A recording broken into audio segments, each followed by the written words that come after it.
por lo menos yo te veo a vos, Rafael, o sea que nadie más está conectado y no nos podemos, por lo menos hablamos entre nosotros.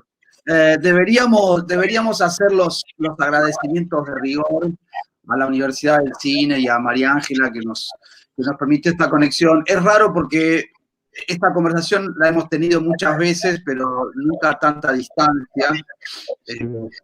Más bien siempre estábamos en algún lugar, en una mesa mucho más cerca.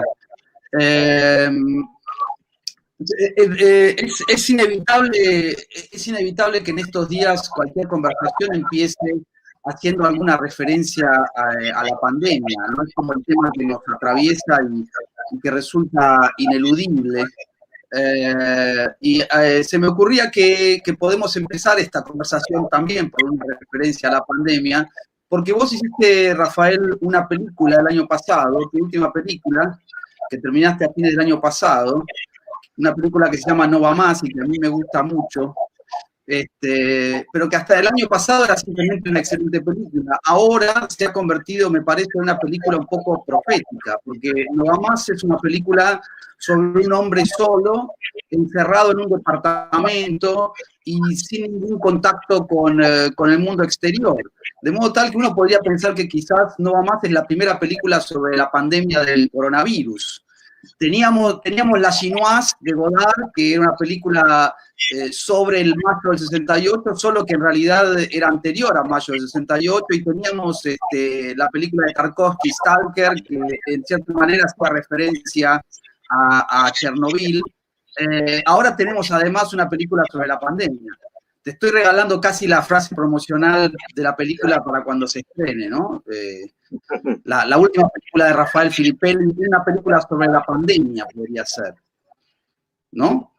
Sí, pero no, porque como cuando la hice no tenía la menor idea de que iba a haber una pandemia. No, precisamente, por eso es una película visionaria. Pero eso sería algo sobre lo cual tendríamos que hablar durante la charla, es decir, cómo se piensa el cine, ¿no? O sea, se piensa de esta manera también, ¿no? O sea, ¿por qué no aprovechar, ¿no? Que cuando antes hice esta película, bla, bla, todo lo que vos dijiste, no presentarla ahora como una película sobre la pandemia. Pero sería un poco cretino hacer una cosa así. Pero de todos modos, dejemos mi película, que es un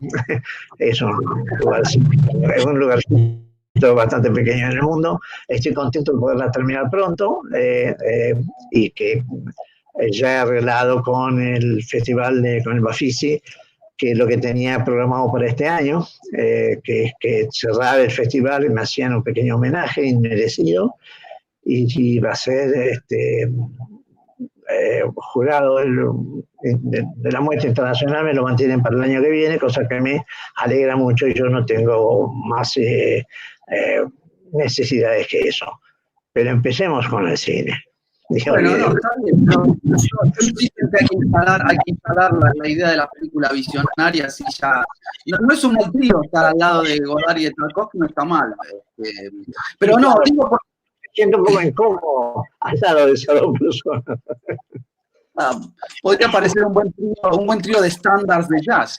Pero yo mencionaba la película esa, además, porque yo colaboré un poco en esta película, que fue una película que vos hiciste prácticamente sin guión. Quiero decir, yo colaboré junto con Hernán Evia y con Marina Califano y con Beatriz Arlo, escribiendo algunos textos de cosas que después aparecen en la película, pero muy transformadas. Quiero decir, ninguna de las escenas que aparecen en la película fueron escenas que hayan sido escritas en un guión, y sin embargo esas escenas partieron de cosas que fuimos escribiendo entre todos. Y pensaba que recordaba esta experiencia porque de alguna manera lo que yo hice ahí fue lo que yo aprendí con vos cuando hace muchos años dimos este taller de guión justamente en la Universidad del Cine. Durante varios años dimos juntos un taller de guión, que en realidad no era un taller sobre guión en el sentido de que no trabajábamos concretamente con los guiones de los estudiantes, sino que de alguna manera el taller era sobre pensar ciertas cuestiones del lenguaje cinematográfico, en el sentido de que no había ahí en el taller una diferencia entre el guión y la película como si fueran oficios diferentes, ¿no? Siempre encaramos el taller de esa manera, como si guión y película no fueran distintos. Vos has escrito y has hablado mucho sobre esta cuestión, por eso me interesaba empezar por ahí, si vos querías desarrollar un poco esa idea de que el guión y la película son el mismo objeto, ¿no? Que más allá de que el guionista trabaja escribiendo, el guionista está más del lado del cineasta que del lado del escritor, ¿no? Ah, mira vos. Sí, sí, efectivamente, es así. Eh, Me llaman de otra conferencia.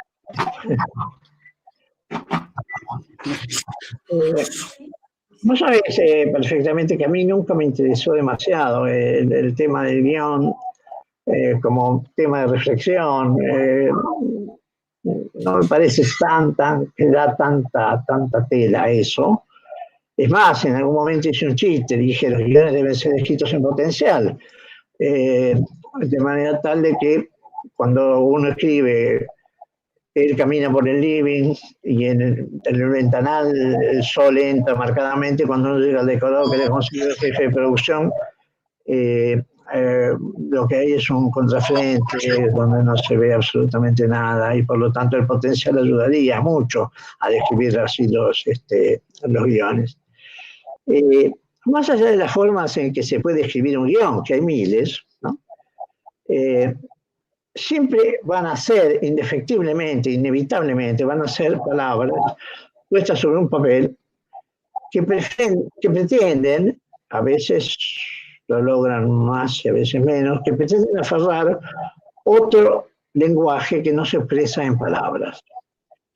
Un lenguaje... me dicen acá que no... Ah, sí, está saliendo. Sí, perdón. Sí. Bueno, entonces digo, que pretenden aferrar un lenguaje que no se expresa en palabras. Un lenguaje donde la palabra, que aparece fundamentalmente a través de los diálogos, es un elemento más, pero que no define la situación. El guión es un conjunto de palabras escritas que suponen un orden narrativo que puede ser muy preciso sobre todos y cada uno de los elementos estéticos y formales de la futura película. Incluso puede haber indicaciones técnicas, estéticas, que indiquen un ritmo, no solo un ritmo, es más, un tiempo, e incluso precisiones acerca de la posible luz que va a tener la película. Sin embargo, fatalmente, todo esto funcionará como una hipótesis de lo que más tarde deberá ser resuelto con otro lenguaje y durante la filmación. Y ese lenguaje, inevitablemente, es el lenguaje de las palabras y de los sonidos y de las imágenes, sintetizando. Para no alargarme, porque sé que tenemos 40 minutos. El guión de cine se encuentra en una situación paradojal. Pretende resolver mediante el lenguaje verbal y el discurso escrito, que luego ciertas cuestiones harán que se resuelvan de una manera u otra, pero por otros medios. Las imágenes y los sonidos. Dicho de otro modo, el guión de cine no opera en ningún momento con materiales cinematográficos.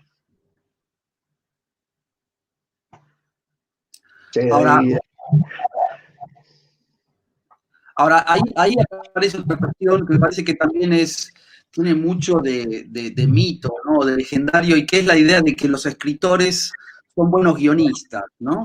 Y hay algo que es cierto, y es que, bueno, siempre alguien que maneja bien la palabra puede escribir mejor un guión que alguien que no tiene un lenguaje demasiado articulado. Y también es cierto que los escritores, sobre todo los narradores, bueno, pueden aportar a un guión esa pericia para construir una historia, pero al mismo tiempo me da la sensación de que los escritores nunca son buenos guionistas, a menos que además sean personas que puedan pensar cinematográficamente en imágenes, ¿no? Me parece que hay también como un mito, ¿no? Como la idea de que vamos a adaptar una novela, traigamos al escritor que la escribió, o vamos a escribir un guion original y entonces convoquemos a un escritor para que nos explique cómo se narra, ¿no? Pero me parece que los escritores pueden narrar bien, no necesariamente con imágenes. Cuando un escritor puede ser un buen guionista es porque también sabe narrar con imágenes. Es decir, es un escritor que tiene como un doble trabajo, un doble oficio, ¿no? Sabe escribir literatura, pero también tiene una cierta idea, una cierta imaginación visual, ¿no? El problema de David es que no está narrando con imágenes cuando escribe. Está escribiendo simplemente. Lo que está, uno puede decir, está evocando. Uno puede decir, evoca, incluso como lo dije hace un ratito, evoca cierta temporalidad posible, ¿no? Es más, puede hasta evocar con la escritura un tipo de luz. Es decir, puede hacer muchísimas cosas, pero con la palabra. Y después, la palabra solo aparece bajo la forma del diálogo, o el texto en off, o como se quiera. En el fondo, el guionista no está trabajando con materiales cinematográficos, está trabajando con algo que yo detesto, que se llama traducción, con una especie de traducción. Entonces se produce una situación que es la siguiente. Se supone que un guión es algo que escribió una persona para que otro, el director, la traduzca en imágenes, lo cual me parece un verdadero disparate, porque no existe esa traducción. Entre otras cosas, uno podría agregar que, me voy a adelantar algo que tal vez hubiera dicho más tarde, que el guionista, cuando escribe, debe usurpar el lugar del director. No importa quién va a dirigir la película, mientras él escribe, él es el director. Y si no, no sirve. Él tiene que estar usurpando. Es como si la fuera a dirigir él la película. Entonces, así debe escribir un guión. Y eso mejoraría las cosas de una manera fuerte, en fin, no sé cómo... es decir, si uno lo quisiera precisar un poco más, el guión cinematográfico no es un fin en sí mismo, sino un medio seguramente imprescindible para la filmación de películas, y en ese sentido el guionista, a pesar de trabajar con palabras escritas, no debe ser pensado como un escritor, sino como un cineasta. Claro. Un guionista escribe, es un cineasta, no es un escritor. Ahora, vos justamente, en ese sentido, vos trabajaste muchas veces, vos nunca trabajaste con guionistas profesionales, por lo menos desde que yo te conozco, nunca trabajaste con guionistas profesionales, pero sí trabajaste con otras personas.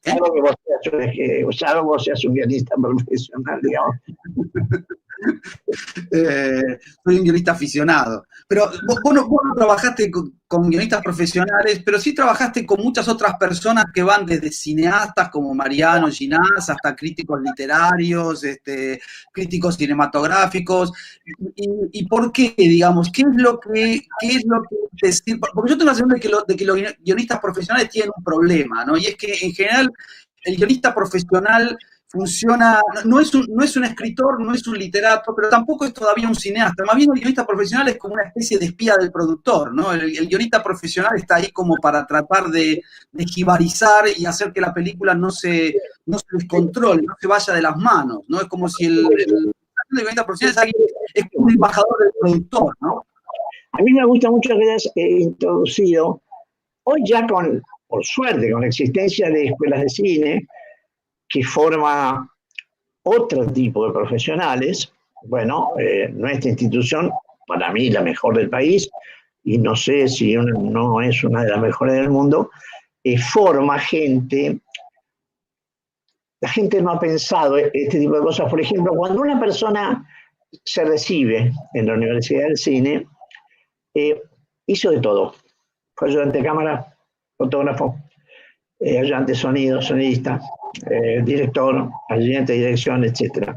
Entonces, a diferencia de la forma SICA, digamos, que es una especie de forma medieval, donde alguien empieza como reflectorista y termina como alguien llama acá, bueno, es otra escuela de cine para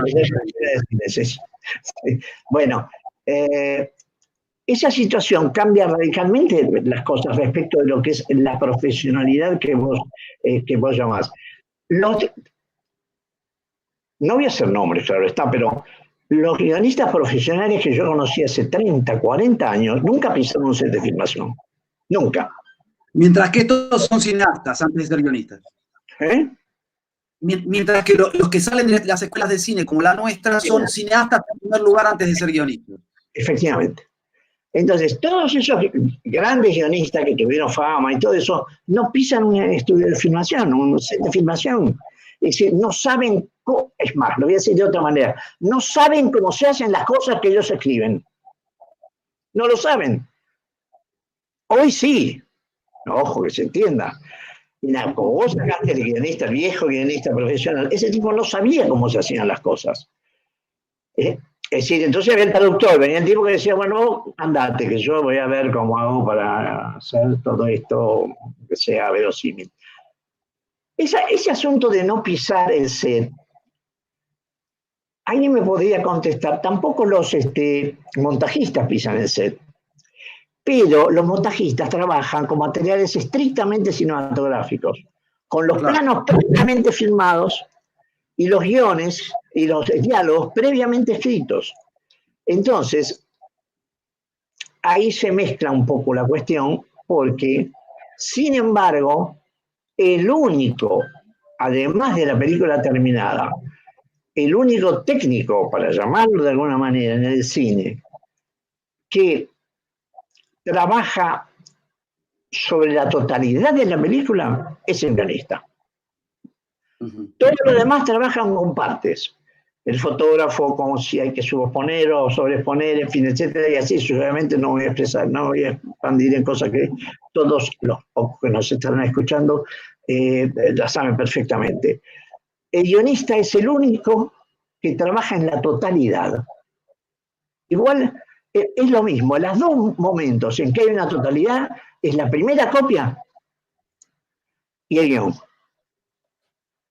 Esto no quiere decir que eso les dé autonomía al régimen guión. No quiere decir eso. Sin embargo, es fundamental que esto suceda de esa manera. No sé si...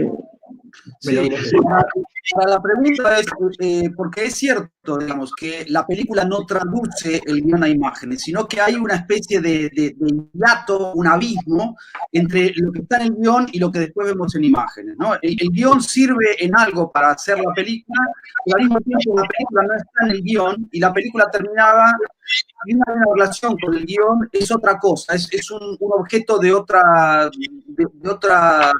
naturaleza. Entonces, la pregunta también es, bueno, ¿para qué sirve a un realizador el guión en el rodaje? Porque la sensación que yo tengo es que esa imagen... Yo sé para qué le sirve, porque a eso me dedico. Le sirve para leerlo cuando no sabe qué hacer. Es para lo único que sirve un guión en un rodaje. Cuando se perdió en el rodaje y lo que ve no le hace pensar nada, no le hace darse cuenta de nada, ahí hay que volver al guión. Porque el guión ya está seguro, David. Sí. El seguro está ahí, lo tiene el asistente, lo tiene el camarógrafo, lo tiene, todo el mundo tiene el guión. Ya se sabe lo que dice el guión. El problema de un rodaje no es lo que dice el guión, es lo que te estás perdiendo en el rodaje. Claro. Estando en el rodaje no te das cuenta que está pasando una frase mal dicha por un actor que obliga a cambiar una X. Ponerle todos los ejemplos que quieran. Una distracción de alguien, etc. Entonces, yo pienso que el rodaje, insisto, odio, es una palabra fea, no odio, no me gusta la famosa guión y montaje base de un film de Jodorowsky. Esa misma frase, es un desastre esa frase, o sea, que es más o menos como se decía, el guión está escrito, ahora solo falta filmarla, la película ya está hecha. Ya, no es así, no es así. Lo importante de una filmación pasa en el rodaje, no pasa ni en la escritura, ni en el montaje, con perdón de los amigos montajistas, no porque el montaje no sea central, sino porque el montaje, por una sencilla razón, no puede cambiar una película. El plano que no se filmó, no se filmó. Y entonces no se lo puede poner por una sencilla razón, porque no se filmó ese plano. Entonces, como ese plano no se filmó, no se puede poner. Por lo tanto, el rodaje sigue siendo el lugar donde aparecen los problemas. Y la gente, basada en la idea de que tengo un guión de hierro, tengo esto, tengo aquello, además allá, ¿qué hace? Se distraen en el rodaje. Se distrae. Está pensando en lo que no tiene que pensar, está distraído, no se da cuenta de lo que le está pasando alrededor y qué es lo que va a hacer la película después. Entonces, el guión es fundamental cada vez que no sabes qué hacer. Entonces decís, bueno, no me da mala cabeza, no sé qué hacer, no pasó nada. Nena o nene, según sea el asistente, tráeme el plano 27, a ver cómo es. Y voy y lo filmo. Para eso se un guión en el rodaje.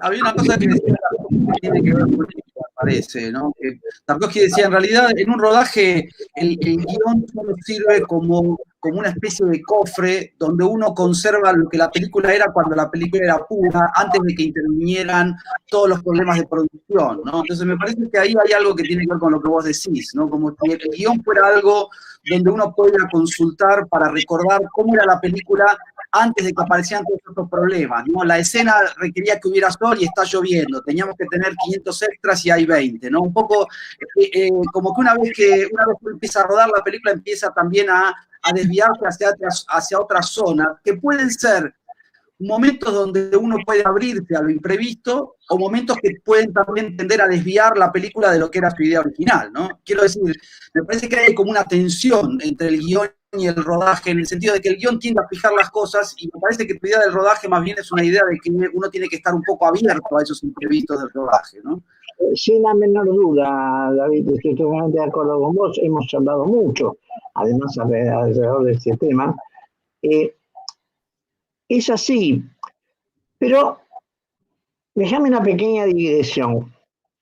Cuando uno escribe un guión, porque uno participa de los guiones que uno escribe con otras personas a veces, uno llega a la filmación y entonces encuentra que en el plano 78 uno puso con letra manuscrita ojo. Hace 3 años que puso ojo. 3 años hace que puso ojo, ¿no? Entonces uno dice, ¿qué habré querido decir con ojo? ¿Ojo a qué? Esa es otra cuestión. El tiempo que media entre el que uno o varios escribimos un guión y el momento en que se filma.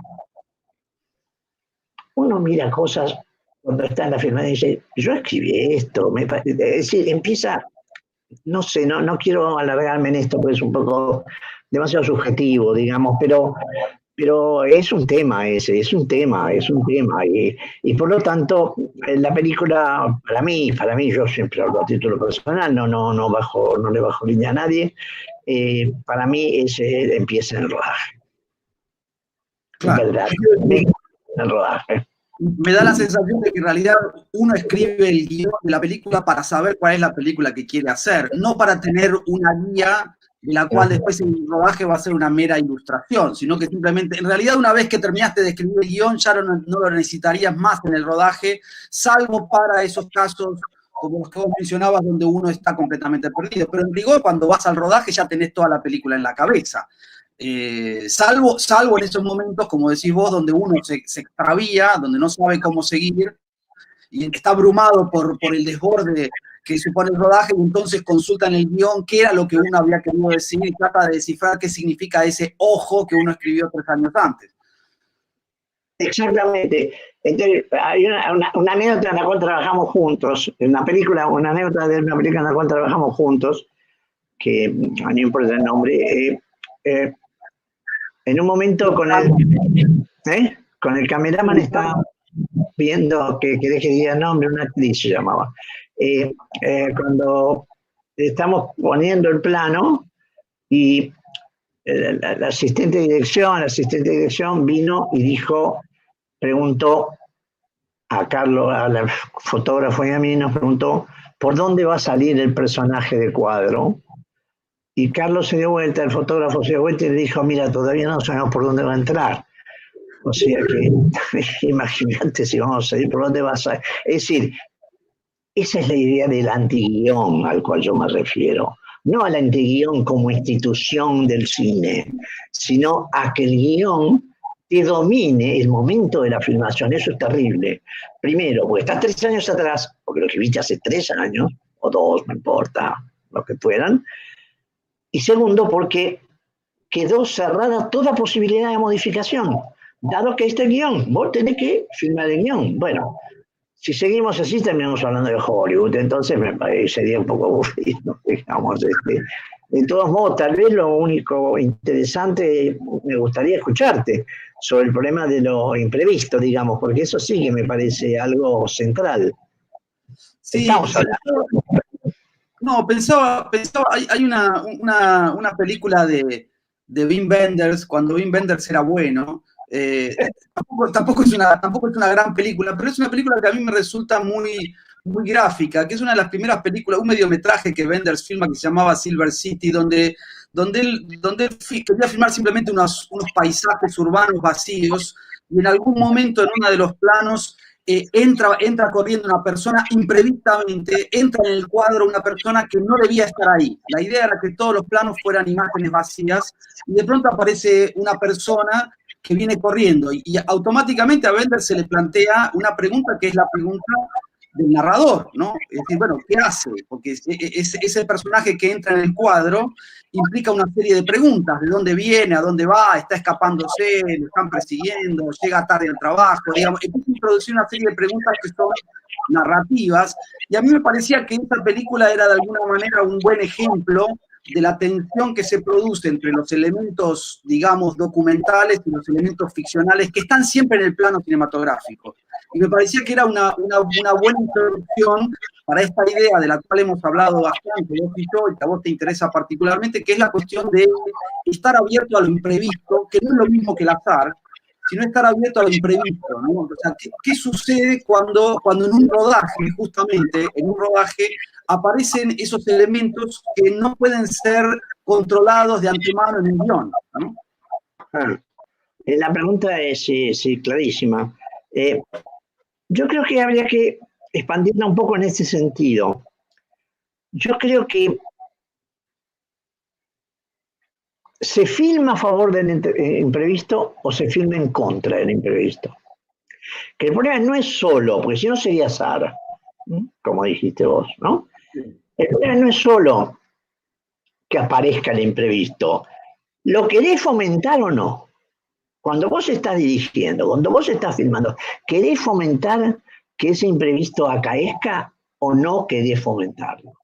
Es decir, obviamente se puede simplificar y la gente va a decir, claro, si tenés el plano más abierto es más posible que entre un camello, qué sé yo, no sé. No me estoy refiriendo a una simplicidad de esa naturaleza.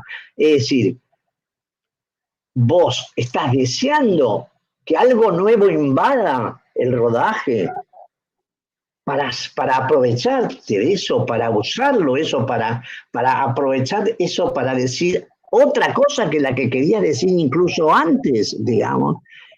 Yo no tengo teorías ni podría haber teorías. Es como si alguien me diga, a ver, póngame un ejemplo de cuando hay un discurso indirecto libre. No sé, qué sé yo, no. Hay cuando hay, digamos, no es que hay una forma para que el discurso indirecto se diga. En tal caso, bueno, es una tercera que parece primera, una primera parece tercera, no importa. Quiero decir, no hay formas. Bueno, tampoco hay formas para ampliar, digamos, este campo de lo decible cinematográfico a partir de lo que acaece en el momento irrepetible de una película que es la filmación. Bueno, pero entonces estás haciendo una teoría. Estamos parafraseando a Bazin y enterrando a Bazin, porque en realidad, en lugar de la famosa distinción entre los directores que creen en la imagen y los directores que creen en la realidad, vos proponés dividir entre los directores que fomentan lo imprevisto y los directores que fomentan, y los directores que rechazan lo imprevisto. Esa sería una clasificación más productiva que la de Bazin. Los que rechazan el imprevisto y los que fomentan el imprevisto. Sí, no me animo a tanto, digamos. No porque...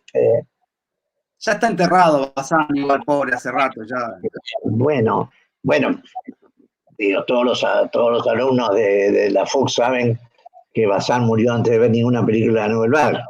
Ni siquiera vio una, ni siquiera vio la primera de Truffaut.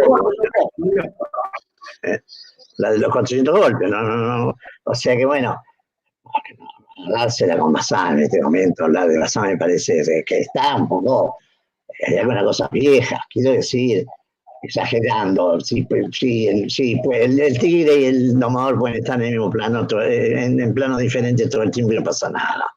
No, pero me explico por qué lo traía Bazin, porque digo, esa distinción de Bazin que se ha repetido mucho y que es una distinción muy problemática, ¿no? Porque uno podría decir, bueno, no hay ningún director, por más que crea en la realidad, que no crea en la imagen, y no hay ningún director que crea en la imagen que no tenga que creer a su vez en la realidad. Es una distinción, digamos, un poco...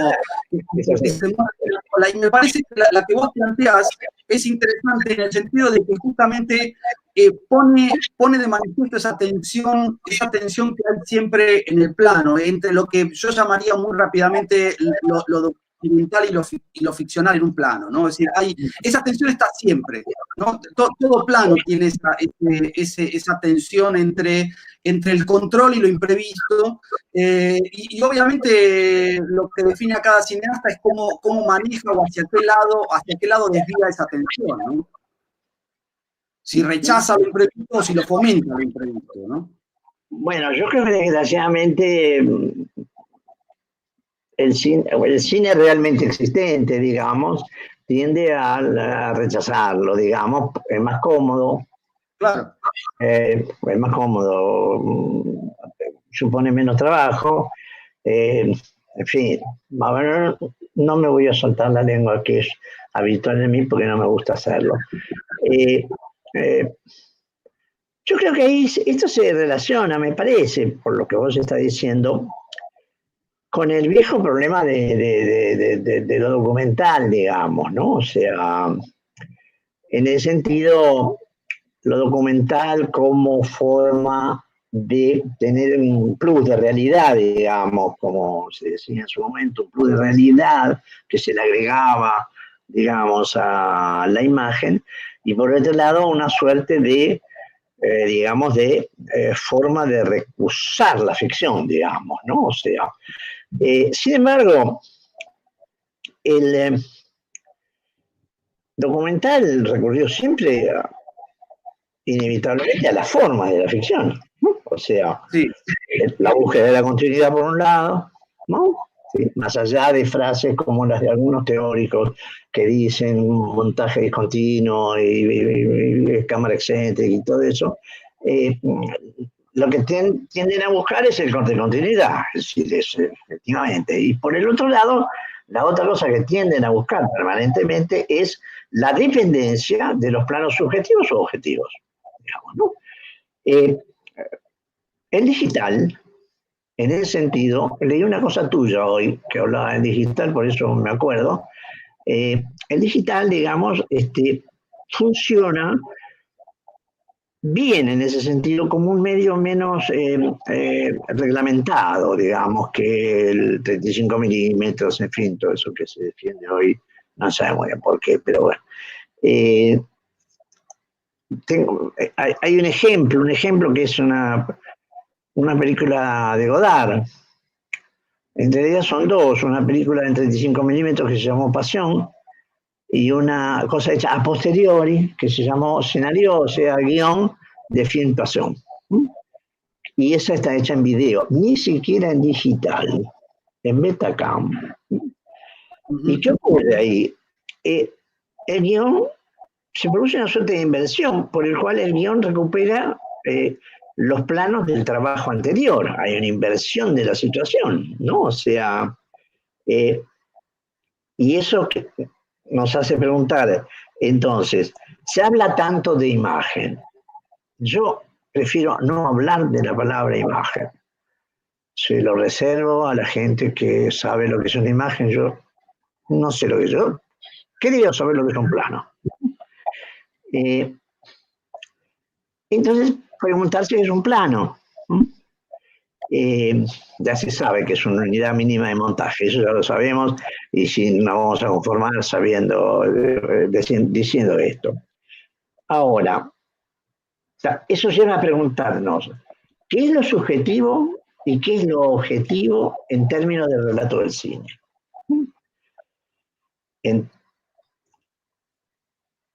Lo objetivo es lo que ve la cámara y lo subjetivo es lo que ve el personaje, porque a veces la cámara ve al personaje, a veces ve al objeto, en fin.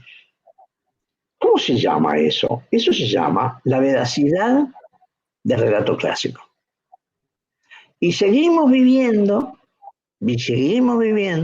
basados en la veracidad del relato clásico. Es decir, subjetiva, objetiva, subjetiva, objetiva. Hay un texto muy lindo de Alejo Moyás, que hace poco, que dice: no hay nada que odio más que cuando alguien mira por la ventana, se filma la descarga de la mirada del tipo, digamos, ¿no? O sea, es decir, eso sigue siendo la forma que hoy sigue manteniendo el cine realmente existente. De todos modos, y por suerte, desde Orson Welles hasta acá, pasando por todo el cine moderno y qué sé yo, eso se fue corrigiendo muy de a poco, ¿no? Bueno, el Ciudadano Kane es el mejor ejemplo, entre que lo subjetivo y lo objetivo es un poco más complejo, digamos, de lo que dice los libros de cine. Bueno, en fin, hasta ahí llego con esto. No.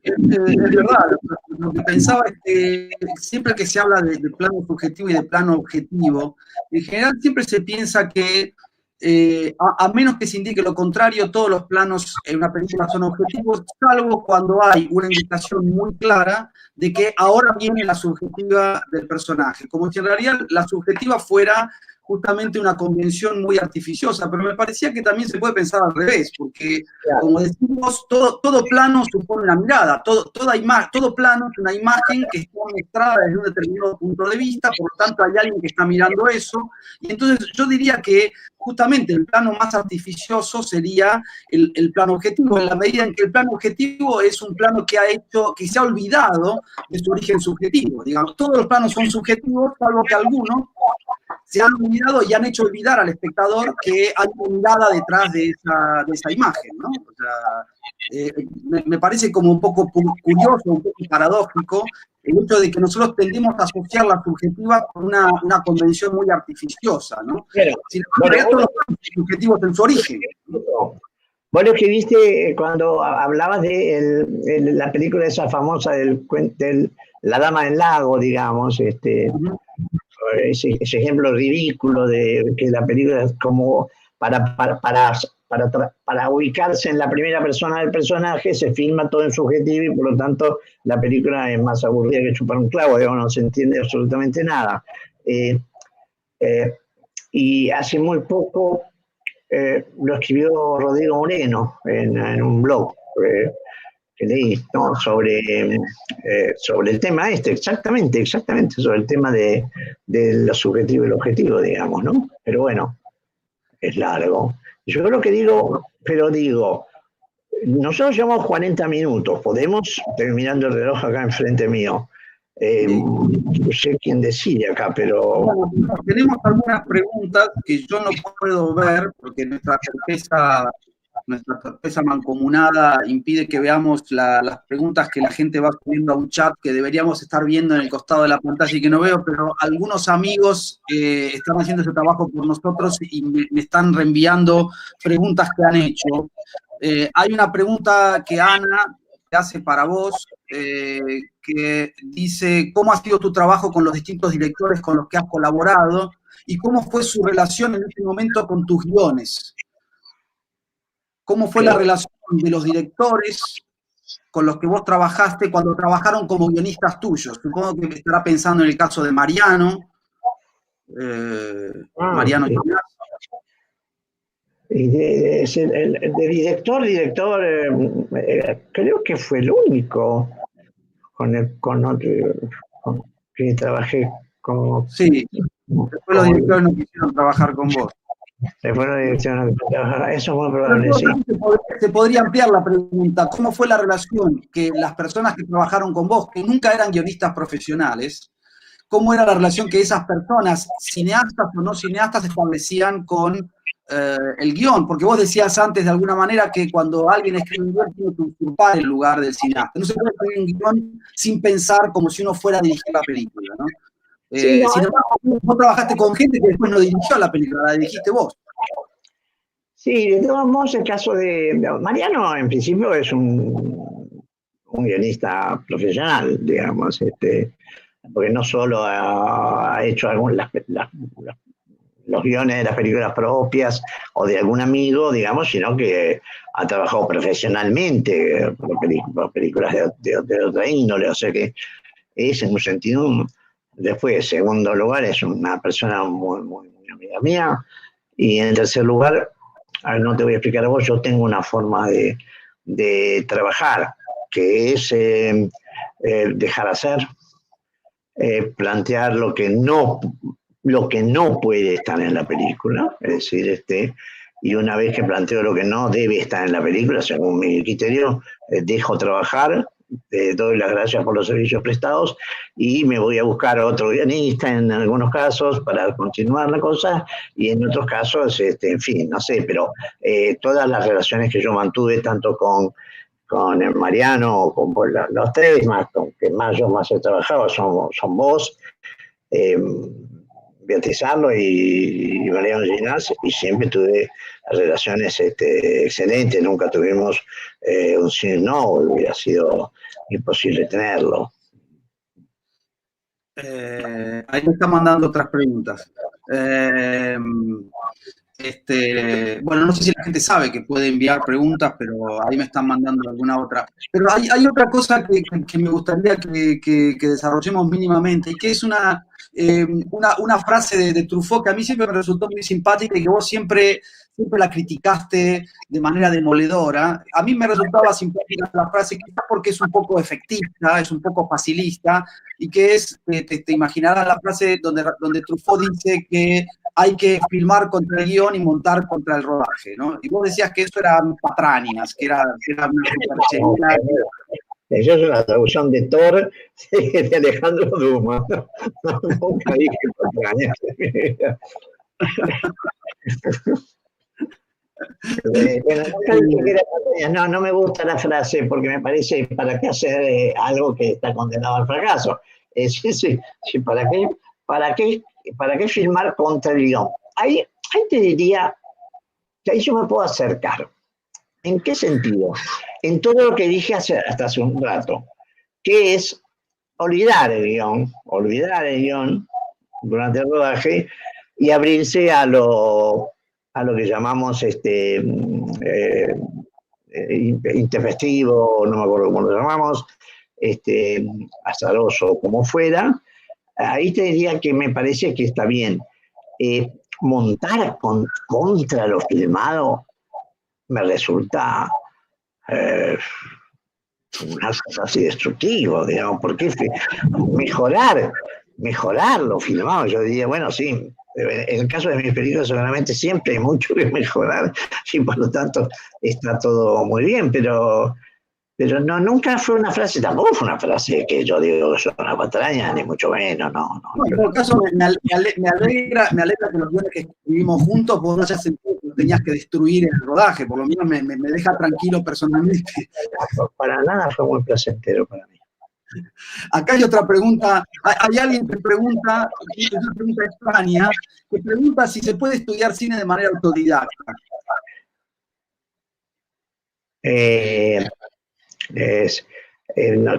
No tengo la menor idea.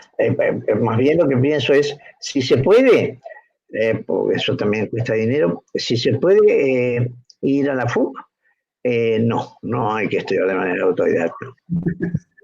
Si no se puede ir a la FUC, bueno, lamentablemente no quedará otro remedio que eso. El problema es que ahora es más complicado porque hoy para trabajar profesionalmente el título de que te hayas recibido en una universidad del cine, algo así, qué sé yo, llevas una ventaja respecto a los demás, o sea que es importante, sí, muy importante. Ahora, autodidacta, sí, además autodidacta era Orson Welles, ¿no? Uh-huh. Sí. Si sos Orson Welles, te recomendaría que sí, que lo hagas autodidactamente, digamos ahora. Pero si no sos Orson Welles, mejor tratar de que algún fotógrafo, algún guionista, algún director de cine, algún historiador, en fin, etcétera, te lleve de la mano. Take you by the hand, como diría, ¿no? Acá Mario Laborén pregunta otra cosa. La transposición, la leo tal cual, ¿eh? La transposición de adaptación, Mario. No se escuchó. Adaptación, ¿qué transposición? Porque es moderno, es moderno. Mario Laborén dice, la transposición desde otros medios es una tarea inútil para mantener la esencia del original o es imprescindible para encontrar una verdadera y original esencia en el nuevo material. Digamos. A ver, ¿vos qué te parece? A ver, vos que sos guionista, ¿vos qué te parece? Tengo que contestar todo. Pregunta para Rafael Filippelli, no responder David Bonilla, dice. Ahí dice así. Ah.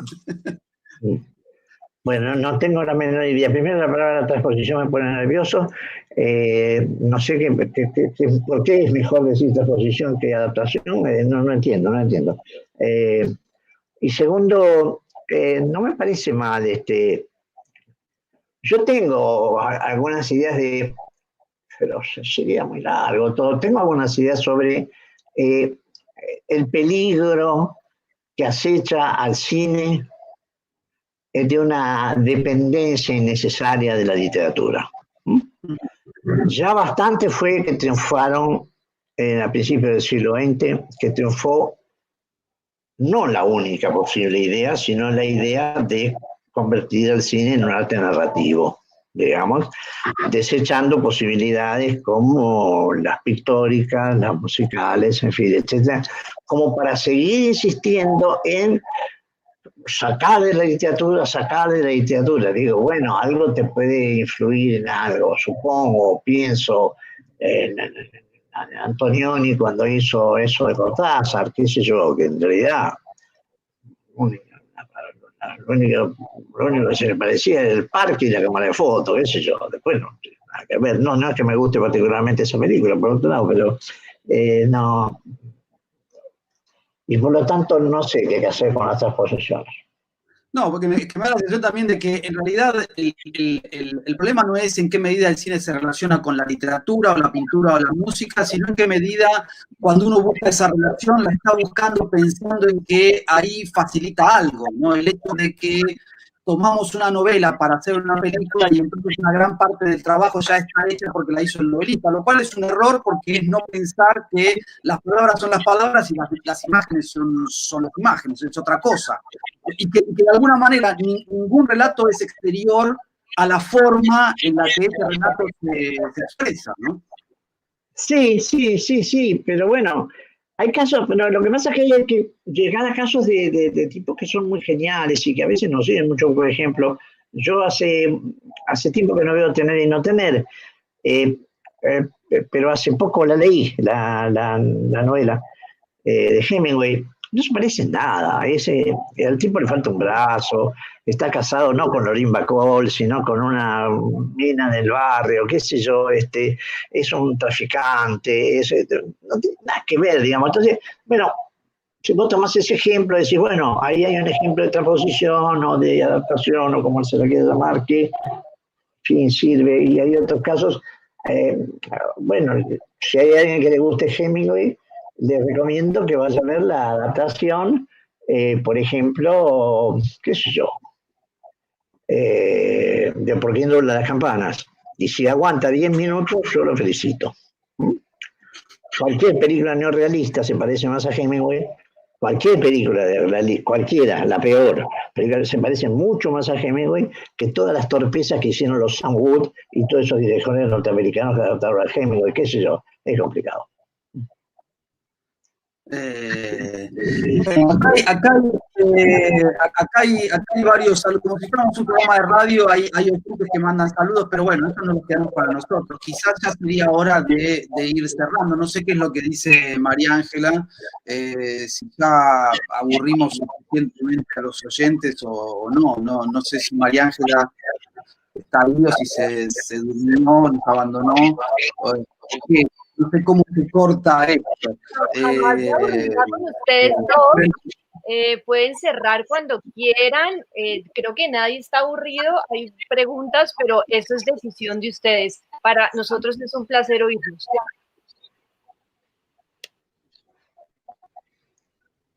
No, bueno, no sé si Rafael, si hay alguna pregunta más, se puede responder, no sé.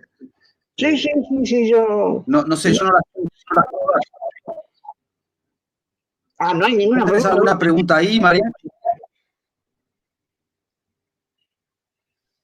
Perdón. Está la pregunta de Armando Andrade. No sé si tú la ves ahí. Él pregunta qué fenómenos o temáticas les interesaría filmar juntos.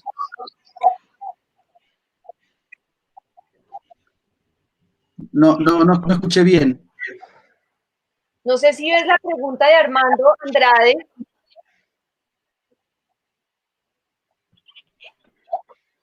No la veo. Me acuerdo perfectamente de Armando, pero no veo la pregunta que hace. Hay dos preguntas. Una de Armando que dice qué fenómenos o temáticos les interesa filmar juntos actualmente.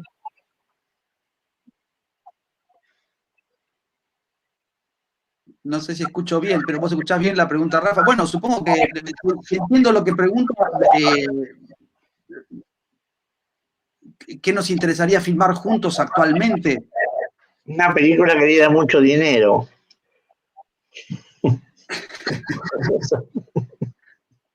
Bueno, pero volvemos al principio, ¿no? La película que vos terminaste el año pasado, No va más, que fue una película en la que yo colaboré un poco junto con otras personas. Digo, esta es una película que en la que me interesaba trabajar. Y digo, y tiene que ver también con esto que vos planteabas antes, a propósito de cierta colonización de la narración literaria sobre el cine, ¿no? En la medida en que me parece que esa película es una película que fue construida casi completamente en el rodaje. Lo que se escribió antes del rodaje no era un guión, ni siquiera era un borrador de guión, eran simplemente textos que se usaban y se deshacían o se transformaban en el rodaje. En ese sentido me parece que es una película que estaba completamente liberada de esa impronta de ilustrar una narración literaria, ¿no? Me parece que, no sé, yo estoy en la sensación de que ese trabajo, yo te vi trabajar a vos en el rodaje, para los que no vieron la película todavía en el estreno, es una película donde Rafael dirige la película, pero también la actúa y es en su departamento. De modo tal que digo, es una película donde yo te vi trabajar como muy liberado respecto de lo que serían todos los problemas que vos enunciabas antes a propósito del cine más mainstream, más industrial, ¿no? Sí. Me es muy difícil hablar de una película tan reciente que todavía no está terminada, verdaderamente no está terminada. Sí, no es que le falte tanto, pero bueno, no, y muy probablemente sea la última película que yo filme. Skolimowski decía un día que le preguntaron, digo para los alumnos que en historia con David Ubiña no estudiaron a Skolimowski, les explico que era un gran cineasta de origen polaco, era Skolimowski, no qué carajo era, pero no me acuerdo. Que la mayor virtud de un cineasta es gozar de buena salud, digamos. Porque, como diría Pavese, hacer cine estanca, ¿no? Trabajar cansa, digamos, y hacer películas que es muy cansador, y ese es el motivo por el cual esta última, seguramente, película mía, la hice encerrado entre las cuatro paredes de mi casa, digamos. Pero bueno, dejemos de hablar de mí, que no es un tema interesante.